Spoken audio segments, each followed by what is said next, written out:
30.6 billion से भी ज़्यादा बच्चे करीब करीब अनाथ हैं हमारे देश में। जो हमारे देश की चाइल्ड पॉपुलेशन है उसका 4% अनाथ बच्चों का है।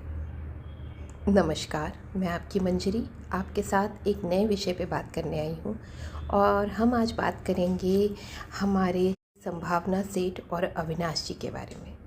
बहुत ही दुखद समाचार अभी अभी उन्होंने अपने ब्लॉग के ज़रिए दिया है और कुछ पिछले 3 महीनों से वो बहुत परेशान थे और उनके ब्लॉग भी बहुत ही डिस्टर्ब्ड आ रहे थे, रेगुलर नहीं आ रहे थे और जब आ रहे थे तो वो हमेशा बेड पे रेस्ट होती थी या कुछ परेशानियां थीं जो वो बता भी नहीं पा रही थी।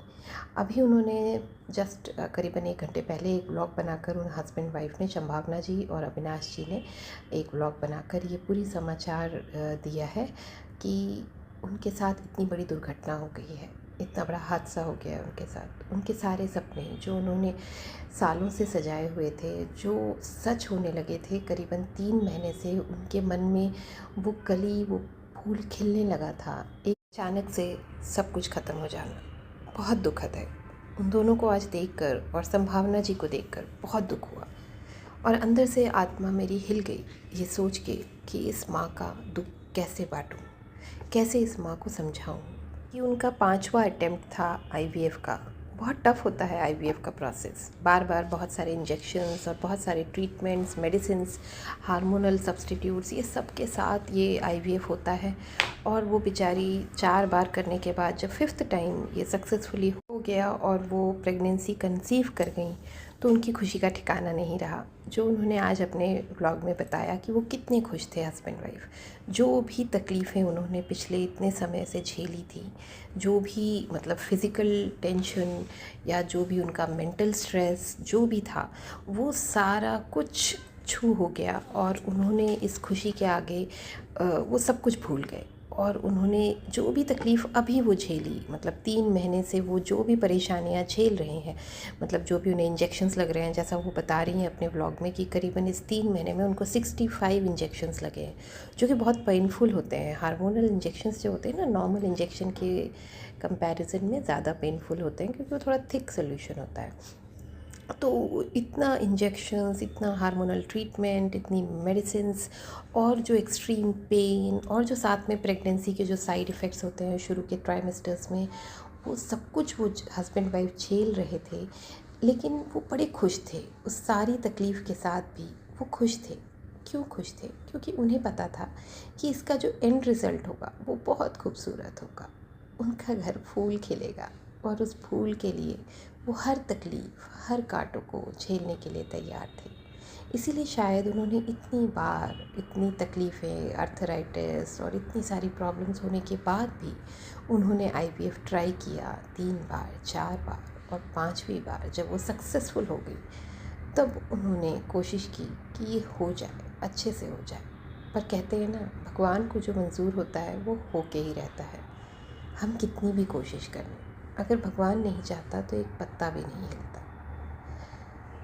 कुछ ऐसा ही हुआ उनके साथ और इतना कुछ होने के बाद भी 3 महीना सब कुछ अच्छा जाने के बाद, जैसा वो अपने ब्लॉग में बता रही हैं कि सब कुछ बहुत अच्छा जा रहा था, सारी रिपोर्ट्स नॉर्मल आ रही थी, सब कुछ अच्छा था, वो कंप्लीट बेड रेस्ट कर रही थी और वो बिल्कुल मतलब अपने बच्चे का ध्यान दे रहे थे हस्बैंड वाइफ। और एक वो बता रहे हैं उनके हस्बैंड की जैसे वो एक तलवार पे चल रहे थे, जैसे कहते हैं ना कि उस पे चलना भी तकलीफ़ और कहीं कभी इस तरफ भी गिर सकते हैं, कभी उस तरफ भी गिर सकते हैं, वो एक डर भी था। एक कहते हैं ना रोलर कोस्टर वाली राइड थी उनकी ये 3 महीने वाली, जिसमें उनको हज़ार तरह की परेशानियाँ आईं और उन्हें लगा कि ये जो भी परेशानियाँ हैं आने दें, लेकिन इसका जो अंत होगा, जो इसका एंड रिज़ल्ट होगा वो बहुत खूबसूरत होगा। और इसी खूबसूरत फूल खिलने की इच्छा से वो इन सारी परेशानियों को खुशी खुशी झेलते रहे। ये सारी बातें वो अपने ब्लॉग में बता रहे हैं और संभावना जी बहुत रो रही हैं, बहुत दुख हुआ उन्हें देखकर। और मैं उनसे रिक्वेस्ट करूँगी कि प्लीज़ ना रोएं, क्योंकि इस वक्त उनकी जो हालत है उनके शरीर की, उन्हें उनका रोना, उनका दुखी होना बिल्कुल भी ठीक नहीं है। ये उनके शरीर के लिए आगे जाके प्रॉब्लम करेगा, तो वो बिल्कुल भी दुखी ना हो। भगवान चाहेगा तो जल्दी ही ये सारी खुशियाँ उन्हें मिलेंगी, ऐसे नहीं तो किसी और तरीके से, लेकिन खुशियाँ उनकी झोली में ज़रूर आएंगी। भगवान ज़रूर उन्हें खुशियाँ देंगे। वो इतना ध्यान रखती हैं नेचर का, कुत्तों का, सबको इतना प्यार करती हैं, सारी फैमिली को एक करके रखती हैं। इतना करने के बाद भी क्या भगवान उनकी झोली नहीं भरेगा? ज़रूर भरेगा। भगवान से यही प्रार्थना है कि उनकी झोली जल्दी से हरी हो जाए और वो खूब सारी खुशियाँ जिए। तकरीबन 12th वीक पे, यानी कि तीसरे महीने की शुरू अंत में उनके साथ ये हादसा हुआ। उनके बच्चे की हार्ट बीट चली गई 9th या 10th वीक में ही, और जब वो 12th वीक का अपना टेस्ट कराने गई तो उन्हें पता चला कि हार्ट बीट नहीं है बच्चे की। इसके कारण ही उनको अब ये डीएनसी करानी पड़ेगी, और इस एज में ऑफ 44 ईयर्स में वो कंसीव करी। उन्होंने इतनी इतनी पीड़ा सही, यही हैट्स ऑफ है उनके लिए।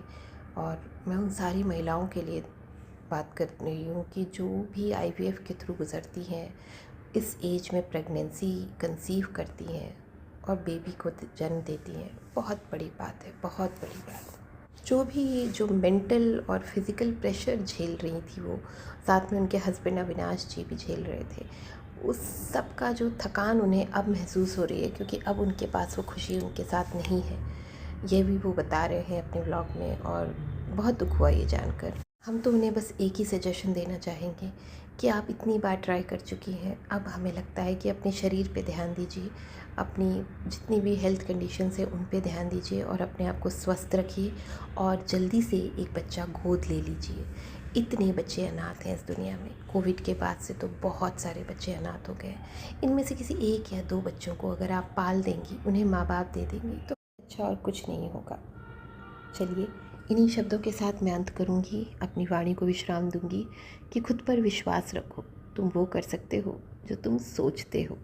Thank you so much, and please subscribe my channel.